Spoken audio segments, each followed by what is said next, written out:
Okay, we're recording now. So hi everybody, welcome to today's event. Our topic today, let's see here, come on now. There we are. Is Overcoming Barriers to Going OT. It's an Indy Bridge event produced by the OT Association. To share an example, add to the discussion, or ask a question, all you have to do is raise your virtual hand and call on you, or write in the chat under the heading Everyone, and we'll pick it up and read it aloud for people who aren't looking at chat. Or you can select Z in the drop-down list of attendees. She will answer the question or statement anonymously, or you can wait for open discussion and Q&A after the presentation. We'll always take questions on anything we've covered. All right. Okay, here we go. Welcome everybody. We've got a couple new people today. So let's just say a big hello to all our new people, and we'll get going on this. Okay. In studying Dianetics and Scientology, be very, very certain you do not go past a word you do not fully understand. The only reason a person gives up a study or becomes confused or unable to learn is that he or she has gone past a word or phrase that was not understood. Trying to read past a misunderstood word results in mental fogginess and difficulty in comprehending the passages which follow. If you find yourself experiencing this, return to the last portion you understood easily, locate the misunderstood word, and get it defined correctly, and then go on. This preface is in almost every book by LRH. So, okay. Just as a little bit of promo, if you have questions, ideas, just want to have a little more 3D social life, third dynamic group social life with other Scientologists, you can go to the indybridge.org website for events and contact info. You can ask questions at info@indybridge.org, and we're always welcome to field your questions. Just email us. Indy Bridge on Facebook. Search Facebook for Indy Bridge or email info@indybridge.org for an invitation. And you do have to be on Facebook for us to invite you to that. Our next OTA event is going to be a surprise. It is to be announced. We are working on something that we hope will be very exciting for everyone, and we hope you can be there. Saturday, June 28th, 2025 at 10 a.m. Pacific time. The OT Association is composed of 7 members. Trey Lotz, OT 8. I have 8. Yes, let's see. OT 8 Class 9, L's Auditor. Randy Smith, OT 7 Class 9, Auditor and CS, which means Case Supervisor. Z Snyder, OT 8 Class 5 Grad and Auditor and Trainer. I should add that on there. Jerry Tunadall, OT 8 Class 9, Auditor and CS. Also a trainer, believe it or not. He's one of our youngest auditors in the field, and he's a wonderful young man. Ingrid Hoffman, OT 8, Dianetics Auditor. Greg Cohen, OT 8, Class 2, and then me. I'm the OT 8 Chair and your MC today. I'm OT 6 and a Class 1 Auditor. I'm currently retraining on my levels, so technically Class 0 once I get my internship done. All right. Today we have Randy Smith, Class 9, Auditor, CS, and Trainer. And I'm going to let him define these acronyms for us. He's also a graduate of the OEC and FEBC courses, and he is today's speaker. So let's welcome Randy Smith. Hello, everybody. Hello, hello. OEC and FEBC. OEC stands for Organization Executive Course. And those are, you've seen the various green volumes. Those are the administrative courses in Scientology, like how to run an organization, etc. And the FEBC stands for Flag Executive Briefing Course. And that's an advanced course on administration, technology developed by L. Ron Hubbard. It's equivalent to the Class 8 course in tech, but in terms of administration. So that's what those mean. Okay. And primarily I have been an auditor for about 53 years or so. And so I have quite a lot of experience. I was in the church until 2011, and I've been auditing in the independent field since then. And so I have some insight and experience over that time that I hope to share with you. The purpose today of this talk is to provide immediately applicable tools from Scientology to enhance your auditing and personal spiritual progress with a focus on real-world application. So there's a nice slide that Mary did. Most all of you are familiar with baseball. This is a guy that's jumping to try to catch a fly ball that's threatening to be a home run for the other team. And it's a very nice image. We're going to cover today something called confusion in the stable datum. These are all basically overcoming barriers to going OT, okay?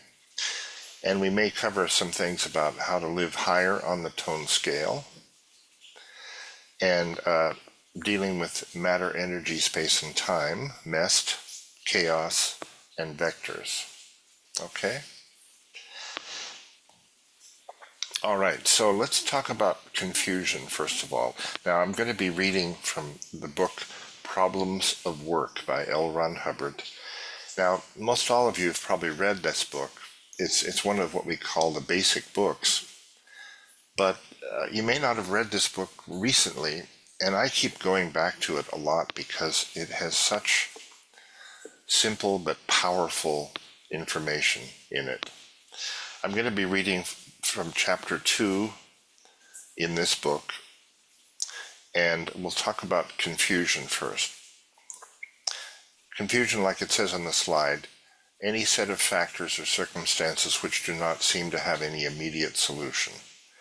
More broadly, a confusion in this universe is random motion. Now, reading from the book here, is it possible to actually understand a confusion? Is there any such thing as an anatomy of confusion? Yes, there is. This is L. Ron Hubbard's words. A confusion can be defined as any set of circumstances which do not have an immediate solution, like we just read up here. Luck. Now here's the thing about luck. Luck is the usual answer one resorts to in a confusion. If the forces about one seem too great, one can always, quote, rely on his luck, unquote. By luck we mean destiny, not personally guided, unquote. When one turns loose of an automobile wheel and hopes the car will stay on the road, by luck he is often disappointed. And so it is in life. Those things left to chance become less likely to work themselves out. One has seen a friend, for example, shutting his eyes to the bill collectors and gritting his teeth while he hopes that he will win at the races and solve all of his problems. One has known people who handled their lives this way for years. Indeed, one of Charles Dickens' great characters, and this was an English author in the 19th century, one of his great characters had the entire philosophy of waiting for something to turn up. But luck, while we grant that it is a potent element, is only necessary amid a strong current of confusing factors.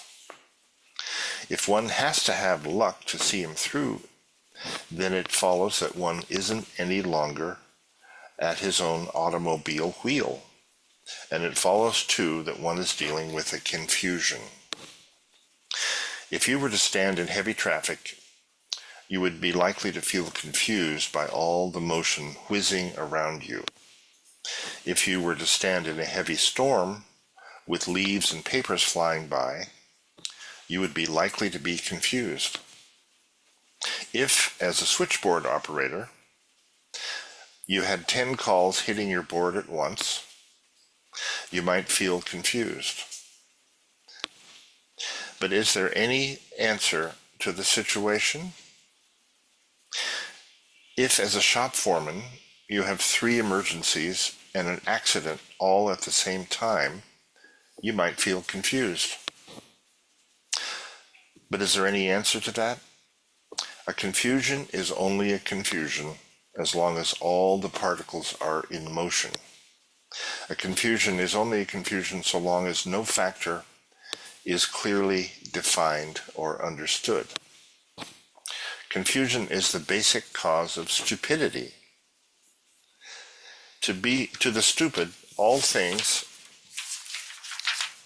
except the very simple ones, are confused. Thus, if one knew the anatomy of confusion, no matter how bright one might be, he would be brighter. If you've ever had to teach some young student who was not too bright, you will understand this very well. You attempt to explain how such and such works.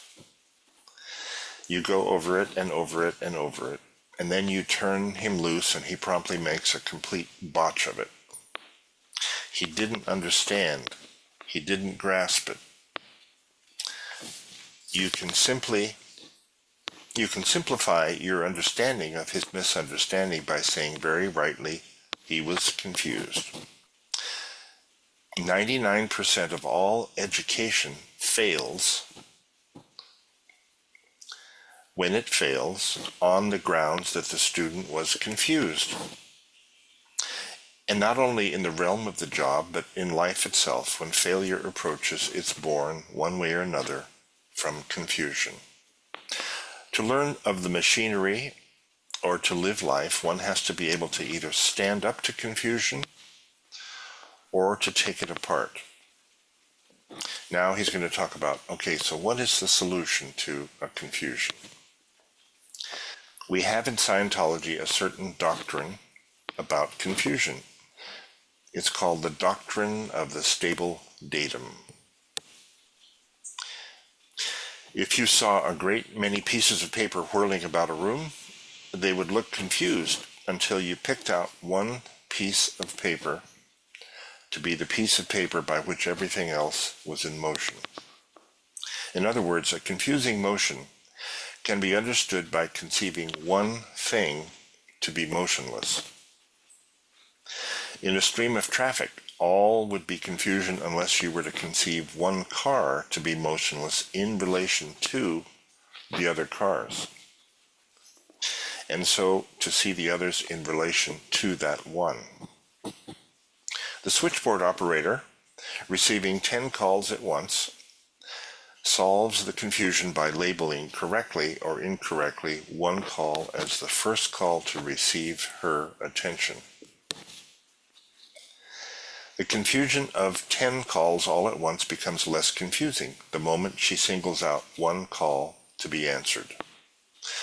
The shop foreman, confronted by 3 emergencies and an accident, needs only to elect his first target of attention to start the cycle of bringing about order again. Until one selects one datum, one factor, one particle in a confusion of particles, the confusion continues. The one thing selected and used becomes the stable datum for the remainder. Any body of knowledge, more particularly and exactly, is built from one datum. Now he's shifted subjects a little bit. Any body of knowledge, anything we study, it will be built especially from one datum.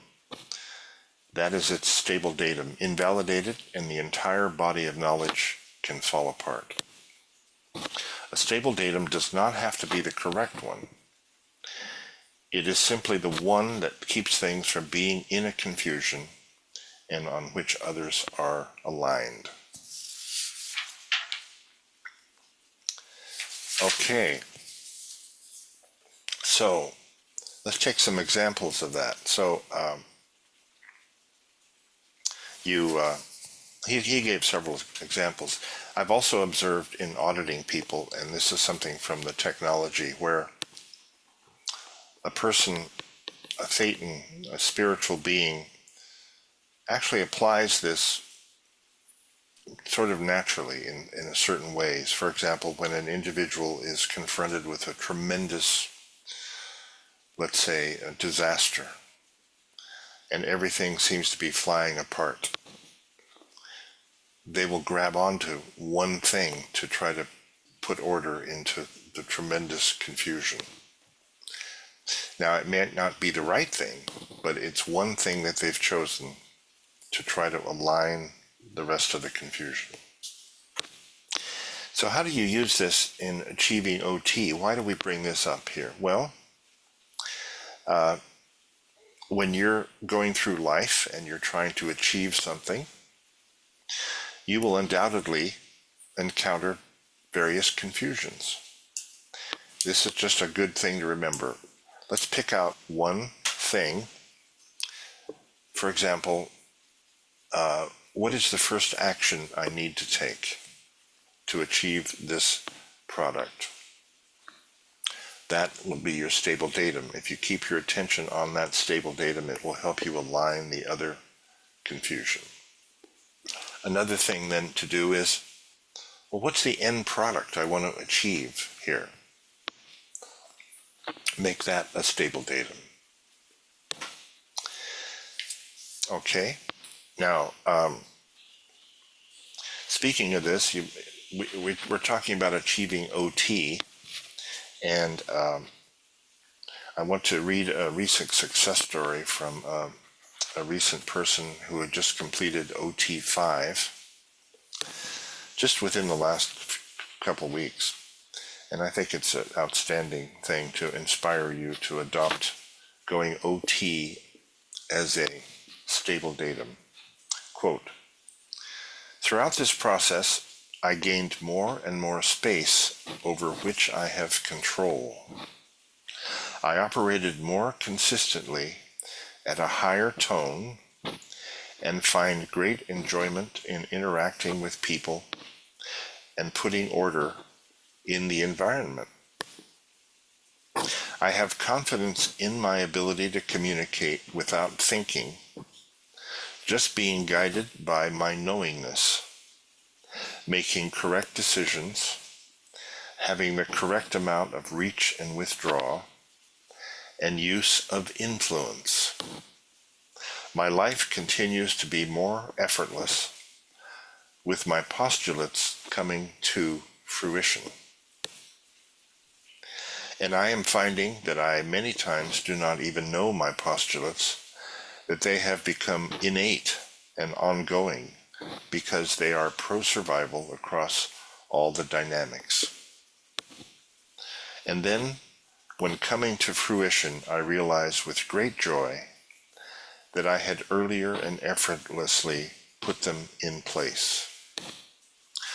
I'm especially happy that during this process, I increased my ability to perceive and reach into another's space, understand others' viewpoints, and help them formulate solutions for pro-survival. I see that I occupy more space while not being attached or anchored to mess. I have control and confidence in my ethics, being guided by the knowingness that ethics is a natural law and that the universe will support me and my pro-survival actions." End quote. So that's a very nice success story, isn't it? Yeah, I see some of you clapping your hands deservedly. Thank you. All right, good. So making going OT and being OT a stable datum is a great idea. When you make this your reference point, your choices in life will naturally align with this goal. For example, instead of asking what is easiest, you ask, what will advance me or my pre-clear towards OT?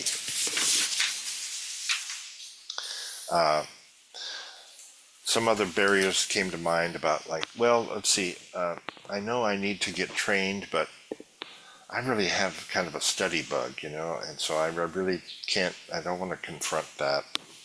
Okay, so what would be a good stable datum connected with that? Well, let's see. Let me investigate ways to handle my study bug. Good. There's a good stable datum. Another thing, of course, to prioritize OT would be getting regular auditing, both solo auditing and auditing others. It's not just a once in a while activity, but it should be a continuous practice. When you study materials, especially the tech, study the materials with the intention of applying them, not just accumulating knowledge, but look for the how to do it in every concept.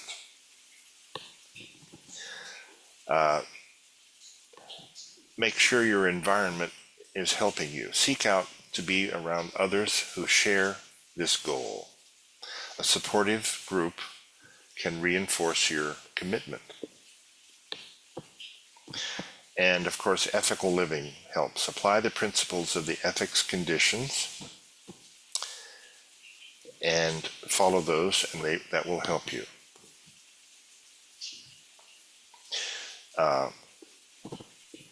Good, so that's good on that. Let's take a look at that slide too that Mary has. Persistence, the ability to exert continuance of effort toward survival goals. And now we're going to talk about living higher on the tone scale. And we touched on this a little bit. Try to be around others who are higher toned, or who you feel higher toned around, or who have similar goals to you. And that will help ensure that you're staying high on the tone scale, which of course you want to do because you'll be much more effective and happier, and get more done.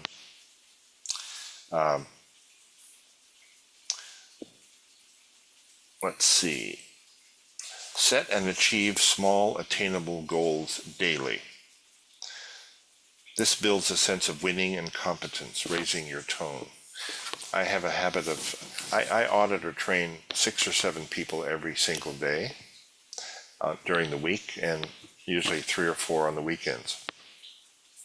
Well, I have a schedule. I keep a digital calendar, but I also write out or print out my daily schedule, and I glance at the weekly schedule. But a lot of you no doubt do this, but I recommend it highly that you really write out what you want to get done that day on a list of some kind that you can check off. You will feel more accomplishment as you do them, and you'll put some order into what things you need to get done. Another thing to do here to be higher tone on the tone scale is practice effective communication. Practice clear, honest, and positive communication. This improves relationships and reduces conflict and contributes to higher tones. Creative expression. If you engage in activities that you enjoy and that allow you to express yourself. This can help you stay high toned.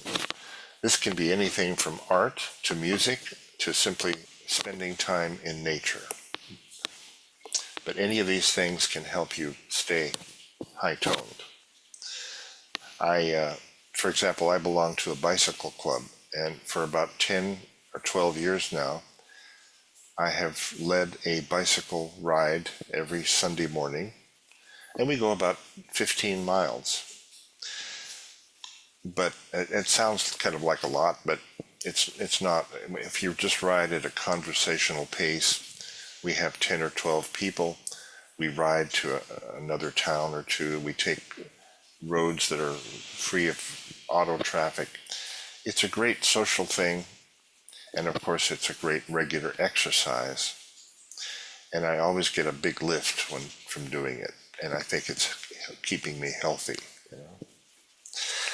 So those kind of things. Another thing is to kind of be consistent day to day with certain successful activities. Many of you know things that, yes, if I do this, it's good. If I do this every day, it's good. If I do this, it's good.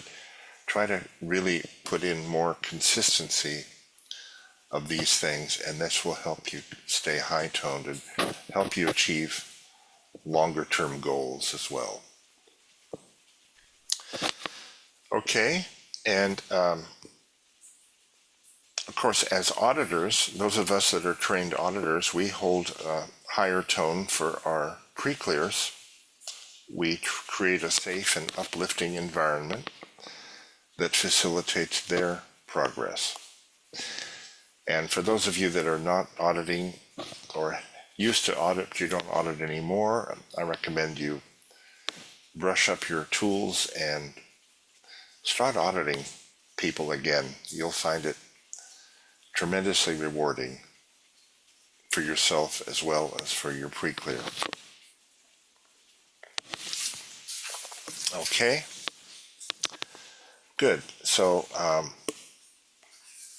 now there's something called vectors and reverse vectors. This is something that Z brought to our attention. There was some discussion on the LRH Bridge Facebook group. There's a lecture by L. Ron Hubbard from the Philadelphia Doctorate Course Lectures from 1952. And this is from lecture number 25. And it's all about something called vectors and reverse vectors. We just want to go over this briefly. We're going to have a link to the actual lecture that you can download or read the transcript of. But a vector is a physical quantity with both magnitude and direction, like a force or velocity. I think of it also as just something moving in a certain direction is a vector, okay? Like a particular course followed or to be followed. Definition 2. Something moving in a certain direction is a vector. Now, reverse vector, of course, can be changes from good fortune to bad or defeats. It's just the reverse of a vector. So, kind of you have a flow going in one direction, and then if you have a flow going in the opposite direction, we would say that is a reverse vector. I'm not going to go into this in great detail today, but it's a wonderful piece of confusion, MEST is. MEST is chaos. It's chaos with two vectors. MEST, of course, is matter, energy, space, and time. And it's not complete chaos, it's just chaos with two vectors. One of them is to have, and the other is to have not. That's a quote from that same lecture there. Okay. Now, I think that's about all I'll mention about that. I'm going to table that for another time as far as using this. But it's just something to be aware of that, let's say you have an intention to do something, you're going in a certain direction, and it's just not working. You're not getting there, you're not arriving, it's not happening. Well, it can be useful to spot, okay, is there a reverse vector? Is there something opposing you? Now, just being aware of it, just spotting it alone, can be tremendously helpful. Rather than just saying, oh, everything is against me, the world is against me. Probably not. Let's see if there's some particular thing that's opposing what you're trying to do or where you're trying to go, right? Oh, I see the car is out of gas. Well, that's of course a dumb, simple one, but just be aware of when you're trying to go in a certain direction, there may be reverse vectors that will occur or appear. Okay, I think that's all. I'll talk about that for now, but I do recommend reading that whole tape, listening to that lecture, PDC tape 25, flows, reverse vector, so forth. Okay, good. So I think I'll wrap up my talk there, and let's open it up to wins and questions. Does anybody else would like to share any wins they've had applying the technology of L. Ron Hubbard lately? Raise your hand and we can call on you, and you can unmute yourself when you want to talk and so forth. Is everybody potentially unmuted now, or? I haven't muted anybody, Randy. People can unmute themselves or Okay, post great, something into the chat, or yeah. great. In fact, right now I'm going to stop recording. Okay, So let's see if I can find Randy, my thank you so button. much. I just wanted to say something to the vectors a little more because it has something to do with postulates. I think the sure. way I understood the lectures and the way they were conveyed to me in the past is that they're based on the plus and minus of the physical universe. So if you are low on the tone scale, you as a being run by the laws of the physical universe. So let's say if you're angry or in grief and you postulate something positive, you will get the opposite because of the plus minus of the physical universe. So if you want a lot of money, you postulate that all you get is debts, no money. So the way to reverse that is to make your postulates up high on the bridge. So whenever you're keyed out or uptone, make those positive postulates, because then you are undoing the plus minus build of the physical universe. So they are not effective anymore. So basically the thought of the vectors are try not to make any positive postulates when you're low on the tone scale. Do anything and everything to bring yourself up tone, go for a walk, get your ethics in, talk to your partner, whatever it is, be happy and then make those positive postulates. And then on the reverse, if you are down tone, if you withdraw